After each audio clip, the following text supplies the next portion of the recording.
Hello guys. இன்னும் இல்லாமல் ஸ்வாட் மாஸ்டர்ஸ் எங்கர்ஸ் அண்ட் மான்வாவோட எபிசோட் 30 தமிழ் எக்ஸ்பிளேஷன் தான் பார்க்க போகிறோம். வீடியோவில் பொறுத்த மாதிரி இந்த சாப்டர்லேயே பார்த்தீங்கன்னா மோஸ்ட்டாக நான் ஒரு 4-5 சாப்டர் பார்த்தீங்கன்னா கவர் பண்ணியிருக்கேன் இந்த வீடியோவில். அதே மாதிரி பார்த்தீங்கன்னா இதுக்கு மேலே வரப்போகிறதுலுமே நான் அப்படி தான் பார்த்தீங்கன்னா கவர் பண்ணுறேன். சரின்னு பார்த்தீங்கன்னா இதுக்கு மேலே தான் ஸ்டோரி ரொம்பவுமே பயங்கரமாக போக ஆரம்பிக்கும். ஏன்னா இந்த இடத்துல நம்மளுக்கு ட்ராகன்ஸை பற்றியுமே பார்த்தீங்கன்னா இன்ட்ரடியூஸ் பண்ணுவாங்க. அதுவும் இல்லாமல் நிறைய ட்விஸ்ட் அண்ட் சஸ்பென்ஸ் இருக்குது. அதனால் வெயிட் பண்ணி பாருங்கள். இப்போ ஓவராக பேசாமல் ஸ்ட்ரைட்டாக வீடியோக்குள்ளே போயிடலாம். இப்போ எல்லா பீப்புள்ஸுமே பார்த்தீங்கன்னா ரொம்ப சந்தோஷமாக இருக்காங்க. இந்த டெஸ்டிங் எல்லாமே பார்த்தீங்கன்னா ஹெல்மெட் ஆயிடுச்சு. இது ஜிப்பிள் ஃபேமிலிக்கும் பெமெண்ட்டுக்கும் ஏதோ இன்வெஸ்டிகேஷனாக ஸ்டார்ட் பண்ணிட்டாங்களாம். இது எந்த மாதிரி போகணுன்னு தெரில அப்படின்னு சொல்லிட்டு எல்லாருமே அதை பார்த்துட்டு இருக்காங்க. அப்போது நம்ம ஹீரோஸுமே பார்த்தீங்கன்னா பார்த்துட்டு இருக்காங்க. அந்த ஜெட்டின்னு இருக்காங்க இல்லையா, அதாவது அந்த ஹோட்டல் மாதிரி இருக்குமே, அங்கே இருக்கவன் அவனுமே பார்த்தீங்கன்னா நிறைய சரண்டர் ஆகி என்னென்னோ பண்ணியிருக்காங்க போல். அதெல்லாம் பற்றி பேசிட்டு இப்போ இவங்க பார்த்தீங்கன்னா பார்த்துட்டு இருக்காங்க. நம்மளோட நெக்ஸ்ட் டெஸ்டினேஷன் என்னன்னு கேட்கும்போது நம்ம ஹீரோ டீகான்ன்ற மாதிரி சொல்கிறான். டீகான்ன்றது ஒரு இண்டிபெண்டன்ட் சிட்டி. இந்த சிட்டி பார்த்தீங்கன்னா யாரு கீழேயுமே வராது. இவங்கெல்லாம் பார்த்தீங்கன்னா இவங்க தான் 7 கலர்ஸ்க்கான ரீசனுன்ற மாதிரி சொல்கிறாங்க. இது என்ன விஷயன்றது நம்மளுக்கு போக போக தான் தெரியும். இப்போது நம்ம ஹீரோ நம்மளோட டீம் பார்த்தீங்கன்னா அப்படியே அங்கே ஷிப்பில் பார்த்தீங்கன்னா போக ஆரம்பிக்கிறாங்க. நம்ம ஹீரோ நிறைய விஷயங்கள் தெரிஞ்சுக்கணும்னு நினைக்கிறோம். கிஞ்சலோ இப்ரியானோ புபேர் பிஸ்கல் எல்லாருக்கும் இருக்க கனெக்ஷன் என்ன, எல்லா விஷயத்தையுமே நான் தெரிஞ்சுக்கணும். அதுவும் இல்லாமல் அந்த அலு இருக்காங்க, அந்த ஸ்பைடர் ஹேண்ட்ஸ், இவனுக்கும் ஒரு அன்கேனலுக்கும் என்ன சம்மந்தம் இருக்குது அப்படின்னு நான் சொல்லிட்டு எல்லா விஷயத்தையுமே பார்த்தீங்கன்னா யோசிச்சுட்டு போயிட்டுருக்கான். அதுவும் இல்லாமல் அந்த இடத்துல சென்மின்ற ஒரு விஷயத்தை பற்றி பேசிட்டு இருப்பாங்களே, அந்த சென்மியோட புக்கு, அதை பற்றிலாம் பேசிட்டு இருக்கும்போது அந்த இடத்துல லைட் மேஜிக் பற்றி ஒரு டாபிக் வரும். லைட் மேஜிக் ஏன்ஷியன்ட் டைம்லேயே போயிடுச்சுன்ற மாதிரி சொல்லும் போது ஆமாம் அது போயிடுச்சான். பட் சென்மி டைமில் ஜிப்பிள் ஃபேமிலியோட சென்மிஸ்லாம் யாருன்னு பார்த்தீங்கன்னா ஜிப்பிள் ஃபேமிலியோட என்மிஸாக இருந்தாங்க. இவங்களாம் பார்த்தீங்கன்னா ஹிஸ்ட்ரியில் யாரெல்லாம் அவங்களுக்கு எதிரியாக இருக்காங்களோ அவங்களாம் மொத்தமாக வைப் அவுட் பண்ணுறாங்க. அதாவது மொத்தத்தையும் பார்த்தீங்கன்னா சுருட்டிட்டு போயிடுவாங்க. இதுதான் அவங்களோட வேலை. இதே மாதிரி தான் பார்த்தீங்கன்னா பண்ணாங்க. பட் ஸ்டில் நம்ம இந்த வாட்டி இந்த லைட் மேட்சுக்கு பார்த்துக்கலாம் அப்படின்னு சொல்லிட்டு நம்ம மிரக்கன் பார்த்தீங்கன்னா ஒரு ஐடியா பண்ணுறான். அதனால் இதை பண்ண முடியுமா அப்படின்னு சொல்லும் போது கேடு இங்கே பாரு அப்படின்னு சொல்லிட்டு நம்ம மிரக்கன் பார்த்தீங்கன்னா அந்த லைட் மேட்சுக்கு பெர்ஃபார்ம் பண்ணுறான். அது பிளாக் கலரில் இருக்குது. என்னடா இது பிளாக் கலரில் இருக்குன்னு டக்குன்னு பார்த்தா அது பெரிய லைட்டாக மாறிடுது. இதை பார்த்துட்டு நம்ம ஹீரோட கண்ணுக்கே பார்த்தீங்கன்னா கண்ணெல்லாம் கூச ஆரம்பிச்சிருது. இதுக்கு பேர் தான் ஃப்ளாஷ்பேக்னு சொல்லுவாங்க. இதுதான் சென்மியோட மோஸ்ட் ப்ரைஸ்டான ஒரு மேஜிக் அப்படின்னு சொல்லிட்டு நம்ம மிரக்கன் சொல்லிட்டு இருக்கான். அதுவும் இல்லாமல் ஹிஸ்டர் மேஜ் பர்சன் இருக்காலே அவனை கம்பேர் பண்ணும்போது இந்த மாதிரி மேஜிக்ஸ்லாம் நிறைய யூஸ் பண்ணுவாங்க. இதுதான் கோடட் சிஸ்டம்னு சொல்லிட்டு நம்ம ஹீரோ பார்த்தீங்கன்னா ஹீரோக்கு நம்ம மிரக்கன் சொல்லிட்டு இருக்கான். இப்போ அவங்க பார்த்தீங்கன்னா ஒரு வாரத்தில் டிக்கனுக்குமே பார்த்தீங்கன்னா போயிடுறாங்க. 1 வீக் பார்த்தீங்கன்னா ஷிப்பில் ட்ராவல் பண்ணுறாங்க. இப்போ அந்த டிக்கனுக்கு போனோடனே அங்கே பார்த்தீங்கன்னா ரொம்ப சூப்பராக பார்த்தீங்கன்னா இருக்காங்க. அந்த சினாரியோ பார்த்தீங்கன்னா பயங்கரமாக இருக்குது. நம்ம ஃபஸ்ட்டு அக்காமடேஷன் பார்க்கணும். சிட்டிக்கு நடுவில் எங்கேயாச்சும் இருக்கான்னு சொல்லிட்டு அவங்க பார்த்துட்டு இருக்கும்போது நம்ம மிரக்கன் பார்த்தீங்கன்னா டக்குன்னு பூனையாக இருக்கவன் மனுஷனாக மாறிடுவான். இந்த டிரான்ஸ்ஃபர்மேஷன் யாரும் பார்க்க மாட்டாங்கன்னு நினச்சிருப்பான். பட் அங்கேருந்து ஒரு குட்டி பொண்ணு பார்த்துட்டு ஒரு பிளாக் கேட் ஒரு பிளாக் ஹேர்டு அங்கிளாக மாற்றாங்களா, எப்படி இது நீங்கள் எப்படி பண்ணீங்க, ஜூலியாவுக்கு சொல்லித்தாங்க அப்படின்னு சொல்லிட்டு அந்த பொண்ணு பார்த்தீங்கன்னா கத்த ஆரம்பிச்சிருது. நம்ம ஹீரோ இது என்னடா அடுத்த தலைவலின்ற மாதிரி சொல்லி பார்ப்பான். இந்த பொண்ணு தான் நம்ம ஸ்டோரியோட அடுத்த லீடாக பார்த்தீங்கன்னா மாறப்போகுது. இப்போ அந்த பொண்ணுக்கு ஐஸ்கிரீம் வாங்கி கொடுத்து பேசிட்டு பார்த்தீங்கன்னா போகிறாங்க. அங்கிள் நீங்கள் எப்படி மாறினீங்கன்னு எனக்கு சொல்லித்தாங்க, நீங்கள் பொய் சொல்லாதீங்க அப்படின்னு சொல்லும் போது இல்லை நாங்கள் பொய்லாம் சொல்ல, உனக்கு இந்த விஷயத்தை பற்றி நான் சொல்லணும்னு அவசியம் இல்லை. நீ வா வீடு நான் கூட்டு போய் விடுறேன் நம்ம சொல்லிட்டு பேசிட்டு போயிட்டு இருக்காங்க. இது ஒரு பெரிய தலைவலியாக மாறிடுது. இப்போ இன்ஃபர்மேஷன் சென்டர் கூப்பிட்டு போனால் அங்கே ஜூலியா அப்படின்னு சொல்லிட்டு பார்க்குறாங்க. அப்போ ஜூலியா பார்த்தோன்னே இவங்க ஷாக் ஆகிடுறாங்க. ஏன்னா ஜூலியான்ற பொண்ணு பார்த்தீங்கன்னா இங்கே நார்மலான ஒரு பொண்ணு கிடையாது, லீடரோட பொண்ணு. இந்த டீகானோட லீடர் இருக்கு இல்லையா, அவங்களோட பொண்ணு தான் இவன். அவங்க பொண்ணு அவங்க பார்த்தீங்கன்னா அங்கேருந்து வராங்க. இவங்க பார்க்க பையன் மாதிரி இருந்தாலும் இவங்க ஆக்சுவலாக ஒரு லேடி தான். இவங்க அவங்களோட பொண்ணை பார்த்தோன்னே பயங்கர சந்தோஷமாயிட்டு அவங்க ஜூலியாவை கட்டி பிடிச்சி முத்தம் கொடுத்துட்ருக்காங்க. அம்மா அவங்கள விட்டு நான் தனியாக போயிட்டு நான் எப்படியோ பார்த்துட்டேன் அப்படின்னு சொல்லிட்டு க்யூட்டாக அந்த குட்டி பொண்ணு பார்த்தீங்கன்னா என்னென்னோ பண்ணிகிட்ருக்கு. பட் நம்ம ஹீரோ கூப்பிட்டு விட்டதுனால அவங்களுக்கு ரொம்ப சந்தோஷம். நீங்கள் பண்ணது ஒரு பெரிய விஷயம். என்னோட இன்ட்ராக்ஷன் ரொம்ப லேட் ஆகிடுச்சு. நான் அலிஷா பேட்ஜர் இந்த டீகன்ஸ் கேரிசனோட லீடராக நான் இருக்கேன் அப்படின்னு நான் சொல்லும்போது நான் தான் ஜின் கிரே, நான் இந்த டீகனுக்கு ஒரு டூரிஸ்ட்டாக வந்திருக்கேன் அப்படின்னு நான் சொல்லும்போது நீ டூரிஸ்ட்டா ஓகேப்பா அப்படின்னு நான் சொல்லிட்டு சொல்கிறாங்க. அப்போ நம்ம ஹீரோ ஒரு ஸ்டே பண்ணுறதுக்காக ஒரு பிளேஸ் வந்து ரெக்கமெண்ட் பண்ணுங்கன்னு கேட்கும்போது அப்போது அப்படின்னு நான் சொல்லிட்டு அவங்க யோசிக்கும் போது அம்மா அம்மா அப்படின்னு நான் சொல்லிட்டு அந்த பொண்ணு ஏதோ வந்து சொல்லுது. அப்போது டக்குன்னு அவங்க அம்மா வந்து பார்த்திங்கன்னா ஒரு பேப்பர் கொடுத்து ஒரு ஒரு சைன் மாதிரி போட்டு கொடுக்குறாங்க.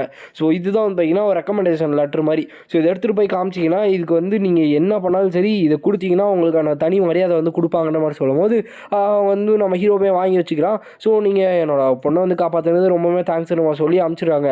அப்போ ஜூலியா கிட்ட வந்து ஜூலியா அப்போது உண்மையாகவே ஒரு கேட் வந்து ஒரு ஹியூமனாக மாறிடுச்சா அப்படின்னு நான் சொல்லிட்டு அவங்க வந்து கேட்குறாங்க. ஆக்சுவலாக அந்த பொண்ணு வந்து பார்த்திங்கன்னா பற்ற வச்சுட்டு இருக்கா அவங்க அம்மா கிட்ட.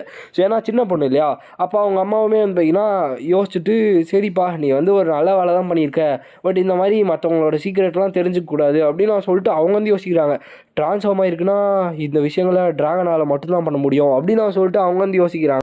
ஸோ இந்த இடத்துல நீங்கள் வந்து கேட்கலாம், ஸ்பார்க்கு இந்த மாதிரி அந்த பொண்ணு வந்து குட்டி பொண்ணு தானே, ஸோ அந்த இமேஜினேஷனுக்கு வந்து அந்த பொண்ணு என்ன வேணால் சொல்லியிருக்கலாம், அதே எப்படி அவங்க போய் நம்புவாங்க, சின்ன பொண்ணு சொல்கிறதெல்லாம் நம்ப முடியுமா அப்படின்னு நான் சொல்லிட்டு உங்களுக்கு வந்து ஒரு டவுட் வந்து வரலாம். ஸோ டவுட் வரணும், அப்படி வந்துச்சுன்னா அந்த டவுட் அப்படியே வச்சுக்கோங்க. உங்களுக்கு அந்த பதிலை நான் இப்போ சீக்கிரமாகவே கொடுக்குறேன். ஸோ இப்போ நம்ம ஹீரோவுமே வந்து பார்த்திங்கன்னா ரூம்குள்ளே வந்து வந்துடுறாங்களா, மற்ற பேர் நம்ம கில்லியம் இறக்கன் நம்ம ஹீரோ எல்லாருமே வந்துடுறாங்களா. இந்த இடம் வந்து பார்த்திங்கன்னா ரொம்ப பயங்கரமாக இருக்குது. ஸோ செம்ம லார்ஜாக வந்து பார்த்திங்கன்னா இருக்குது. ஸோ ஒரு லார்ஜ்னால் இப்படி தான் இருக்கணும் அப்படின்னு நான் சொல்லிட்டு பார்த்துருக்கும் போது நம்ம ஹீரோ வந்து யோசிக்கலாம், நம்ம வந்து ரொம்ப லக்கியான ஆள் தான் போல், டிக்கனுக்கு வந்தோடனே நம்மளுக்கு இந்த அளவுக்கு வந்து வரவேற்பு வந்து கிடச்சிருக்கு. ஸோ இந்த இடத்துல ஒரு ஃபேமஸான ஒரு ஃபுட்டு இருக்குது, அதாவது நம்ம அந்த ஜூலியா இருக்காங்களே அவங்க வந்து ஒரு ஐஸ்கிரீம் சாப்பிட்ருப்பாங்கல்ல, ஸோ அது வந்து இங்கே ஃபேமஸ் போல். ஸோ அதனால் நம்ம கில்லி வந்து வாங்கிட்டு வரேன்னு சொல்லிட்டு வெளில போவாங்க. வெளில போனோடனே நான் இந்த இடத்துல வேறு யாரையா கண்டுபிடிக்கணும் அப்படின்னு நான் சொல்லிட்டு அவன் வந்து யோசிச்சுட்டு இருக்கும்போது அவன் வந்து சொல்கிறான், ஸோ இந்த இன்ஃபர்மேஷன் சென்டரில் வந்து ஒருத்தவங்க இருக்காங்க, அவரோட பேர் தான் வந்து நோபல் ஸ்வாட் காஷ்மீர். ஸோ அவர் வந்து ரொம்ப ஃபேமஸான ஒரு ஆள், ஸோ எல்லாருக்குமே வந்து தெரியும். ஸோ ஆக்சுவலாக அடுத்த 10 வருஷத்தில் பெமண்டோட எம்பரர்னு சொல்லி அவரே வந்து ரிவீல் பண்ணிப்பார். ஸோ இந்த 7 கலர்ஸில் கலெக்ட் பண்ணுற இந்த இன்ஃபர்மேஷன்லாம் யூஸ் பண்ணி தான் அவர் வந்து இந்த மாதிரி மாறியிருப்பார். அதுவும் இல்லாமல் லைக் இவருக்கு வந்து இந்த சவரினோட பவர் அண்ட் தென் பெமண்ட் கிட்டேருந்து ஜிபிள் ஃபேமிலியிலேருந்து ரன் கேண்டில் ஃபேமிலிக்கிட்டேருந்து எல்லாமே வந்து அவருக்கு வந்து கிடைக்கும் அப்படின்னு நான் சொல்லிட்டு நம்ம ஹீரோ வந்து சொல்லிகிட்டு இருக்கான்.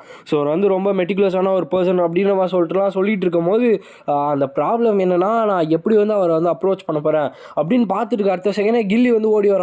ஸோ மிராக்கன் இங்கே ஏதோ வந்து தப்பாக இருக்க மாதிரி இருக்குது, இந்த லாஸ்ட்டில் யாருமே இல்லை அப்படின்னு சொல்லும் போது உள்ளே வந்து பார்த்திங்கன்னா நம்ம காஷ்மீர் இல்லையா நோபல் ஸ்வாட் காஷ்மீர் அவர் வந்து கை வைக்கிறேன் நம்ம கில்லி மேலே. ஸோ உங்களை வந்து இன்ட்ரூட் பண்ணுறதுக்கு என்னை வந்து மன்னிச்சுக்கோங்க அப்படின்ன மாதிரி சொன்னோம். அடுத்த செகண்டே நம்ம மிராக்கனுக்கு வரும் பாருங்க ஒரு கோவம். ஸோ எவ்வளோ தைரியம் இருந்தால் கில்லி மேலே கை வைப்போன்னு சொல்லிட்டு ஸ்ட்ரைட்டாக போய் அவருக்கு மேலே இருக்க உட்டு மேலே கை வச்சுட்டு நிற்பான் நம்ம மிராக்கன். அப்போ நம்ம ஹீரோ வந்துட்டு மிராக்கன் கொன்றாங்க அவரை அப்படின்னு சொல்லிட்டு நம்ம ஹீரோ வந்து சொல்லிட்டு இருப்போம். ஸோ அங்கே இருக்க காஷ்மீருக்கு வந்து பார்த்திங்கன்னா ஒன்றுமே புரியல, ஏன்னா லைக் ஒரு பெரிய மான்ஸ்டர் முன்னாடி நிற்கிற மாதிரி வந்து பார்த்திங்கன்னா அவருக்கு வந்து இருக்குது. ஸோ உனக்கு வந்து நீ யாருன்னு வந்து தெரியுமா, இல்லை நான் யாருன்னு வந்து தெரியுமா அப்படின்னு அவன் சொல்லிட்டு லைக் அவனோட கண்ட்ரோலை தாண்டி வந்து பார்த்திங்கன்னா நம்ம மிராக்கன் வந்து போயிடுறான். ஸோ அப்போ தான் சொல்கிறாங்க நோபல் ஸ்வாட் காஷ்மீர். ஸோ இந்த இடத்துல நாங்கள் மொத்தம் 3-4 பேர் தான் இருக்கணும் மாதிரி சொல்லி நம்ம ஹீரோவுமே வந்து யோசிச்சுட்ருக்கான். அப்போது இந்த இடத்துல நினச்சா இவங்க எல்லாரையுமே அசால்ட்டாக வந்து பார்த்திங்கன்னா தூக்கிட முடியும். ஸோ மிராக்கன் கொஞ்சம் காம்டவுன் ஆகுப்பா, இந்த ஸ்பேஸ் வந்து ரொம்ப கம்மியாக இருக்குது, அதாவது இந்த இடம் வந்து ரொம்ப சின்ன இடம், ஸோ இந்த இடத்துல நீ எதாவது மாறிக்கிட்டு தொலைச்சிடாத, நீ வந்து இந்த இடத்துல ஃபைட் பண்ணனா கில்லி கண்டிப்பாக அடிபட்டுரும் அப்படின்னு சொன்னேன்னா மிராக்கன் வந்து பார்த்திங்கன்னா டக்குன்னு காம்டவுன் ஆகிறான். ஸோ நான் யாருன்னு தெரியுமா அவனுக்கு அப்படின்னு சொல்லிட்டு நம்ம மிராக்கன் திருப்பி வந்து கத்த ஆரம்பிக்கிறான். அப்போ கில்லிக்கு வந்து பார்த்திங்கன்னா பேச்சு மூச்சு இல்லாமல் அப்படியே மயங்கிற மாதிரி ஆயிடுறாங்க. ஸோ அப்போ நம்ம ஹீரோ வந்து பார்த்திங்கன்னா அப்படியே கம்முன்னு நின்றுட்டு எனக்கு வந்து என்ன விஷயம் சொல்கிறேன்னு தெரியல சார் அப்படின்னு அவன் சொல்லிட்டு நம்ம ஹீரோ வந்து நின்றுட்டுருக்கான்.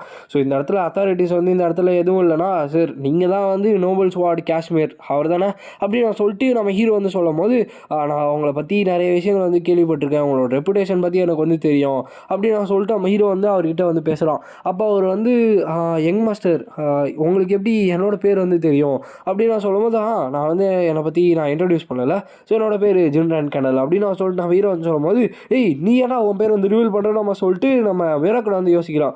அப்போது அவங்களோட எல்லா கொஸ்டின்ஸ்க்குமே நான் வந்து ஆன்சர் பண்ணுறேன் நம்ம சொல்லிட்டு நம்ம ஜின் வந்து லைக் அவனாகவே தானாகவே வந்து பார்த்திங்கன்னா இதெல்லாம் வந்து சொல்லிகிட்டு இருக்கான். ஸோ தேங்க்யூ சார் காஷ்மீர், நீங்கள் வந்து உங்களோட சோல்ஜர்ஸ்லாம் வந்து இந்த மாதிரி டிஸ்மிஸ் பண்ணனா இந்த இடத்துல நீங்கள் வந்து என்னை கண்டிப்பாக ட்ரஸ்ட் பண்ணுறீங்கன்னு அர்த்தம். ஸோ அதனால் நான் வந்து நீங்கள் என்ன கேட்டாலுமே வந்து கண்டிப்பாக பதில் சொல்கிறேன். அதுவும் இல்லாமல் இந்த இடத்துல இவன் வந்து ஒரு ட்ராகன் நம்ம சொல்லிட்டு உங்களுக்கு நிறைய டவுட்ஸ் வந்து இருக்கலாம், பட் என்னதான் இருந்தாலும் அப்படின்னு சொல்லும் போது நம்ம இவருமே வந்து பார்க்குறாரு இந்த இடத்துல நின்று பார்க்கும்போது தெரியுது. ஸோ இங்கே இருக்கவன் ஒரு ட்ராகனு, இவர் வந்து ஒரு யங் மாஸ்டரு, அதுவும் இல்லாமல் இங்கே இருக்க விமனை வந்து கில்லி மெக்லோரன் அப்படின்னு அவர் சொல்லிட்டு பார்த்துட்ருக்காரு. ஏன்னா அவர் வந்து ஆல்ரெடி பமன் பிளேஸில் நம்ம கில்லி வந்து மீட் பண்ணியிருப்பார், பட் அவங்களுக்கு வந்து தெரியல. ஸோ அதுவும் இல்லாமல் என்னால் இவங்களோட ஆறாவே வந்து சென்ஸ் பண்ண முடியல, இவங்க கூட இருக்க ஆளுங்களாம் அந்தளவுக்கு பவர்ஃபுல்லாக இருக்காங்களா அப்படின்னு அவர் சொல்லிட்டு இருக்கும்போது நீங்கள் வந்து என்னோடய பொண்ணு ஜூலியா வந்து பார்த்துருக்கீங்க கரெக்டாக அப்படின்னு அவர் சொல்லி கேட்கும்போது அப்போ தான் நம்ம ஹீரோக்குமே தெரியுது ஆக்சுவலாக அந்த அலிசியா பேட்ச் இருக்காங்க இல்லையா, அவங்களோட ஹஸ்பண்ட் தான் இவர். ஸோ அவங்க வந்து இவரோட ஒய்ஃபு. ஸோ இவங்க 2 பேருமே வந்து பார்த்திங்கன்னா அப்போ வந்து அவங்க பொண்ணு வந்து சொல்லியிருப்பாங்க இந்த மாதிரி ட்ரான்ஸ்ஃபார்ம் ஆகிட்டு இவர் வந்து இந்த மாதிரிலாம் பண்ணியிருக்காருன்னு சொல்லிட்டு. ஸோ அதனால தான் நீங்கள் வந்து ஏன் ட்ராகன் வந்து மீட் பண்ண இந்த இடத்துக்கு வந்திருக்கீங்கன்னு கேட்குறாங்க. அப்போ இவர் வந்து சொல்கிறாரு, என்னோடய பொண்ணு வந்து இந்த மாதிரி பார்த்துருக்கா.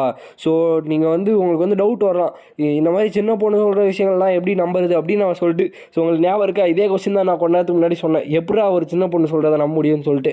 ஆக்சுவலாக இவரோட பொண்ணு இருக்காங்க இல்லையா, இந்த ஜூலியா. ஸோ இவங்க வந்து ஒரு ஆர்டினரியான சைல்டு கிடையாது.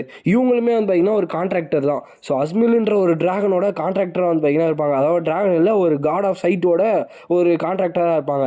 அதாவது இந்த பொண்ணு வந்து சொல்லிச்சுன்னா அந்த பொண்ணு சொல்கிறது தான் கரெக்டு, அந்த பொண்ணு வந்து எப்பயுமே தப்பாக சொல்லாதுன்றது தான் அங்கே இருக்க அந்த எல்லாரோட நம்பிக்கையுமே. ஸோ அந்த பொண்ணு வந்து ஆக்சுவலாக அந்த பொண்ணு கூட ஒரு ட்ராகனுமே வந்து பார்த்திங்கன்னா இருக்கும் போல்.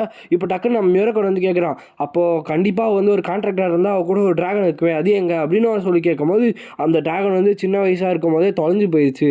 ஸோ என்ன விஷயம்னு வந்து எங்களுக்கு வந்து ஒழுங்காக தெரியல, ஜூலியாவோட கார்டியன் ட்ராகன் வந்து காணா போய் ரொம்ப நாள் ஆயிடுச்சு, ஜிப்பிள் ஃபேமிலியில் இருக்கவங்க தான் ஏதோ பண்ணியிருக்காங்கன்ற மாதிரி எனக்கு வந்து டவுட் இருக்குது அப்படின்னு நான் சொல்லிட்டு அவர் வந்து சொல்லிட்டு இருக்கும்போது இது கண்டிப்பாக வந்து வாய்ப்பில்லை, எந்த ட்ராகனுமே வந்து கிட்னாப் பண்ணிட்டு போகிற அளவுக்கு ஸ்டூப்பிடாக இருக்காது, அப்போ ஏதோ ஒரு விஷயம் இருக்குன்ற மாதிரி சொல்லும் போது ஒரு கிட்டத்தட்ட என்னோடய பொண்ணுக்கு ஒரு 5 வயசு இருக்கும் போது இந்த மாதிரி ஆயிடுச்சுன்னு சொல்கிறாங்க.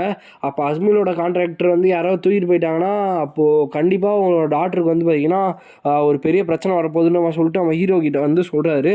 அப்போது அவர் வந்து கேட்குறாரு, நீங்கள் வந்து எனக்கு ஹெல்ப் பண்ண முடியுமான்னு கேட்கும்போது நம்ம ஹீரோவுமே வந்துட்டு நிற்கும் போது நம்ம மிரக்கன் வந்து சொல்கிறார், எதுவாக இருந்தாலும் எங்கள் லீடர்கிட்ட பேசுங்கன்னு சொல்லிட்டு. அப்போ அவர் வந்து சொன்னோன்னே நம்ம ஹீரோவுமே ஓகேன்ற மாதிரி சொல்கிறாங்க. இப்போது கம்ப்ளீட்டாக வேறு ஒரு சீன் வந்து காட்டுறாங்க. இந்த இடத்துல மிஸ் குவிங்கட்டல்னு நம்ம சொல்லிட்டு ஒருத்தவங்க வந்து பேசிட்டு இருக்காங்க. சீக்கிரமாக வந்து இதை வந்து பாருங்கள் அப்படின்னு கேட்கும்போது, என்னையா நீ இங்கே வந்திருக்கியா அப்படின்னு நான் சொல்லிட்டு அவங்க வந்து பார்க்குறாங்க. இந்த இடத்துல சார் ஜீனை பற்றி ஒரு நியூஸ் வந்து வந்திருக்கு, அவர் வந்து என்னோட ஏஜ் தான் அவருக்குமே, பட் அவர் வந்து ஒரு 5 ஸ்டார் ஆகிட்டார் அப்படின்னு நான் சொல்லும் போது, என்னையா நீயுமே ஒரு காடோட கான்ட்ராக்டர், ஸோ நீயுமே உன்னாலையுமே அவர் மாதிரி இருக்க முடியும் அப்படின்னு நான் சொல்லிட்டு பேசிகிட்டு இருக்காங்க. அப்போது அவரோட கார்டியன் வந்து ஒரு பிளாக் ஹார்டு காய் இந்த மாதிரிலாம் ஏதோ பேச்சு வந்து போயிட்டுருக்கு அப்படின்னு பார்த்துட்டு இருக்கும்போதே மிஸ் குவிங்கட்டல் என்னாச்சு உங்களுக்குன்னு பார்க்கும்போது அவங்களுக்கு வந்து பயங்கர கோவம் வருது. இந்த இடத்துல அவன் அந்த கருப்பாக ஒருத்தர் இருப்பானே அவன் இங்கே வந்துட்டு இருக்கான் அப்படின்னு நான் சொல்லிட்டு அவங்களுக்கு வந்து தோணுது. அப்போ அவங்க வந்து கிளம்பும்போது இந்த இடத்துல நம்ம ஹீரோவும் மிரக்கனுமே வந்து பார்த்திங்கன்னா பறந்து இந்த இடத்துக்கு தான் வந்துட்டு இருக்காங்க. ஸோ அவர்கிட்ட வந்து பார்த்திங்கன்னா வாங்கிட்டு வந்திருப்பாங்க லிஸ்ட்டு. ஆக்சுவலாக இந்த இடத்துல தான் ட்ராகன்ஸ் வந்துருப்பாங்க. உங்களுக்கு நான் ஃபைனலாக எல்லா விஷயத்தையுமே இந்த எக்ஸ்பிளைன் பண்ணுறேன். ஸோ இந்த இடத்துல இருக்க ட்ராகன்ஸோட பேர்லாம் எழுதிட்டு வாங்கிட்டு வந்திருப்பாங்க. ஸோ உண்மையாகவே சொல்லப்போனால் இந்த எபிசோடு வந்து பயங்கரமான குழப்பற எபிசோடாக இருக்கும். ஸோ திருப்பியுமே பார்க்குறதுனா கூட இந்த எபிசோட ஒரு வாட்டி ரிவைண்ட் பண்ணி பார்த்துக்குவாங்க. இல்லை அவங்களுக்கு ரீகேப்பில் நான் ஃபைனலாக வந்து பார்த்திங்கன்னா எல்லா விஷயத்தையுமே எக்ஸ்பிளைன் பண்ணுறேன். அப்போ நம்ம ஹீரோ வந்து பார்த்துருக்கும் போது இந்த லிஸ்ட்டில் வந்து நம்ம மிரக்கனுமே வந்து பார்க்குறாரு. ஸோ பார்த்துட்டு இங்கே இருக்கிற ட்ராகன்ஸில் நம்ம மிரக்கன் வந்து அவரோட பவரை கொஞ்சம் ரிலீஸ் பண்ண அடுத்த செகண்டே அங்கே வந்து பார்த்திங்கன்னா அடுத்த செகண்டே எல்லா ட்ராகன்ஸுமே வந்து பார்த்திங்கன்னா வர ஆரம்பிக்குது. எல்லா ட்ராகன்ஸ்னால் அங்கே இருக்க ட்ராகன்ஸு, அதாவது ட்ராகன் லேவர்ஸ் அண்ட் தென் யூனிஷியல், இந்த 2 ட்ராகன்ஸுமே வந்து பார்த்திங்கன்னா வராங்க. எர்த் ட்ராகன் ஒன்று, இன்னொரு ட்ராகன் ஒன்று. டேய் நீ இன்னும் சாவலையாடா, உயிரோட தான் இருக்கியா, சோல்டரோட க்ளோஸ் ஃப்ரெண்ட் தானே நீ, ruler of the tall mountains, நீ உனக்கு எதாவது ப்ராப்ளம் இருக்கா, இந்த இடத்துக்கு எதுக்கு வந்திருக்க, இங்கேருந்து தப்பிச்சு ஓடி போயிரு, நீ எல்லாம் செத்து போயிரு அப்படின்னு சொல்லிட்டு அவங்க வந்து சொல்லிட்டு இருக்காங்க. பட் அவன் மிரக்கன் வந்து டேய் எனக்கு அதெல்லாம் பிரச்சனை இல்லை, குயிங்கடல் எங்கே இருக்கா அப்படின்னு நான் சொல்லி கேட்கும்போது, குயிங்கடல் இங்கே தான் உன்னை கொள்றதுக்காக பறந்து வந்துட்டு இருக்கா அப்படின்னு நான் சொல்லிட்டு அவங்களாம் வந்து சொல்லிட்டு இருக்காங்க. அவள் தான் என்னோட எக்ஸ் கேர்ள் ஃப்ரெண்ட் அப்படின்னு அவன் சொல்லிட்டு நம்ம மிரக்கன் வந்து சொல்கிறான். ஸோ ஆக்சுவலாக வந்து இந்த குயிங்கடல் இந்த ஒயிட் ஹேட் லேடி இருக்காங்களே இவங்க வந்து நம்ம மிரக்கனோட எக்ஸ் கேர்ள் ஃப்ரெண்டாமா. ஸோ இவங்க வந்து எல்லா ட்ராகன்ஸுமே வந்து சொல்கிறாங்க, டே இங்கே வந்து ஓடி போயிடா, உன்னை வந்து கொள்றதுக்காக தான் வந்துட்டு இருக்கான்னு சொல்லிட்டு. பட் நம்ம மிரக்கன் வந்து நிற்கும் போது ஒரு பெரிய அட்டாக் பண்ணிட்டு அங்கே வந்து வைக்கினா நம்ம குயிங்கட்டல் வந்து வராங்க. ஸோ இவங்க வந்தோடனே வந்து வைக்கினா டக்குன்னு ஒரிஜினல் ஃபார்முக்கு மாறிட்டு இங்கே எதுக்கு மிரக்கன் நீ வந்திருக்க அப்படின்னு சொல்லிட்டு பயங்கர சவுண்டாக வந்து வைக்கினா கத்த ஆரம்பிக்கிறாங்க. உன்னால் வந்து கண்டிப்பாக இங்கேருந்து தப்பிச்சு போக முடியாது, நீ இன்னும் சாகவே இல்லையா, நீ செத்து போக வேண்டிய ஆள், நீலாம் ஏன் உயிரோட இருக்க அப்படின்னு சொல்லிட்டு பயங்கரமாக கத்திட்டு இருக்கும்போது உன்னோட எக்ஸ் கேர்ள் ஃப்ரெண்டோட நீ எவ்வளோ நாள் ரிலேஷன்ஷிப்பில் இருந்தேன்னு சொல்லிட்டு நம்ம ஜின் வந்து கேட்குறான். ஸோ கிட்டத்தட்ட ஒரு 500 வருஷங்கள்ப்பா, ஹியூமன் இயர்ஸில் ஒரு 500 கிட்ட அப்படின்னு சொல்லிட்டு நம்ம ட்ராகன் வந்து பார்த்திங்கன்னா சொல்லிட்டு இருக்காங்க மிரக்கன். ஸோ கிட் இது வந்து பெரிய விஷயமாக வந்து மாறிட்டே இருக்குது, அதுவும் இல்லாமல் வந்து கொஞ்சம் பவர்ஃபுல்லான மாதிரி இருக்குது, நீ வந்து என்னை நல்லா ஸ்ட்ராங்காக வந்து பிடிச்சிக்கோ அப்படின்னு சொல்லிட்டு நம்ம ஹீரோ கிட்ட வந்து நம்ம மிரக்கன் வந்து சொல்லிட்டு இருக்காங்க. அப்போது நம்ம குயிங்கடல் வந்து திருப்பியுமா பழைய ஃபார்மில் மாறிட்டு நான் உன்னை இந்த இடத்துலேயே வந்து கொல்ல போகிற மிரக்கன் அப்படின்னு சொல்லிட்டு பயங்கரமாக கத்திட்டு இருக்காங்க. ஸோ இந்த இடத்துல இந்த வீடியோ நம்ம என் பண்ணிக்கலாம் கைஸ். ஸோ ஆக்சுவலாக வெயிட் பண்ணுங்க, ஸோ ரீகேப் வந்து ஸ்கிப் பண்ணிடாதீங்க. ஸோ இந்த இடத்துல நான் எல்லா விஷயத்தையுமே நான் வந்து க்ளீனாக எக்ஸ்பிளைன் பண்ணுறேன். ஏன்னு பார்த்தீங்கன்னா இந்த எபிசோடு வந்து சரியான குழப்பற ஒரு எபிசோடாக அவங்களுக்கு வந்து இருக்கும். ஸோ உங்களுக்கு புரிஞ்சுன்னா சந்தோஷம், எல்லாம் ரீவைண்ட் பண்ணி கூட பார்த்துக்கோங்க. ஸோ நம்ம ஹீரோ வந்து டீகான் சிட்டிக்கு வரான். ஸோ அந்த இடத்துல அலிஷா பேச்சர் வந்து பார்க்குறான்.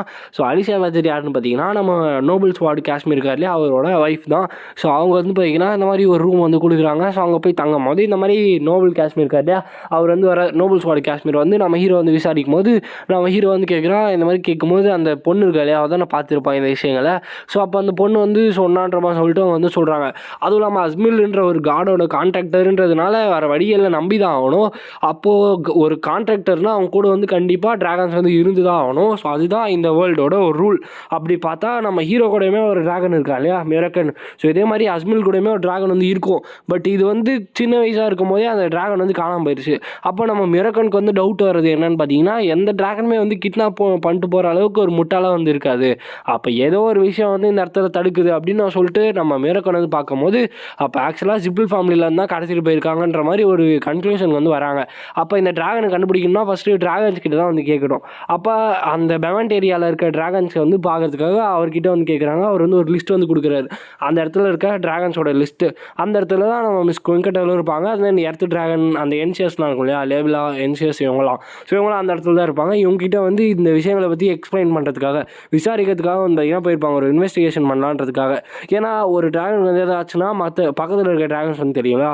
ஸோ அதனால இவங்களுக்கு எதாவது விஷயங்கள் வந்து தெரியுமான்றது தான் எக்ஸ்பிளைன் பண்ணுறதுக்கு, அதாவது இன்வெஸ்டிகேட் பண்ணுறதுக்காக வந்து பார்த்தீங்கன்னா நம்ம மிரக்கன் வந்து போயிருக்கோம். ஸோ இந்த எபிசோடில் இவ்வளோ தான் நடந்திருக்கு. ஸோ இது வரைக்கும் நீங்கள் ஞாபகம் வச்சுக்கிட்டீங்கன்னா போதும். ஈவன் இப்போயுமே புரியல, ஒரு வாட்டி இந்த எபிசோடை திருப்பியுமே பார்த்துக்கோங்க. இந்த வீடியோ வந்து கிட்டத்தட்ட லைக் 16 மினிட்ஸ் கிட்ட வந்து போயிடுச்சு. இந்த மாதிரி ஒரு வீடியோ வந்து நீங்கள் எதிர்பார்த்துருப்பீங்களா எனக்கு வந்து தெரியல. பட் இந்த எபிசோட் வந்து லைக் ரொம்பவே ஒரு மிஸ்டீரியஸான ஒரு எபிசோட். ஏன்னா இவ்வளோ நாள் நம்ம வந்து பார்த்ததுக்கும் ஸ்டோரி இந்த இடத்துலையுமே பயங்கரமாக மாற ஆரம்பிச்சிருது.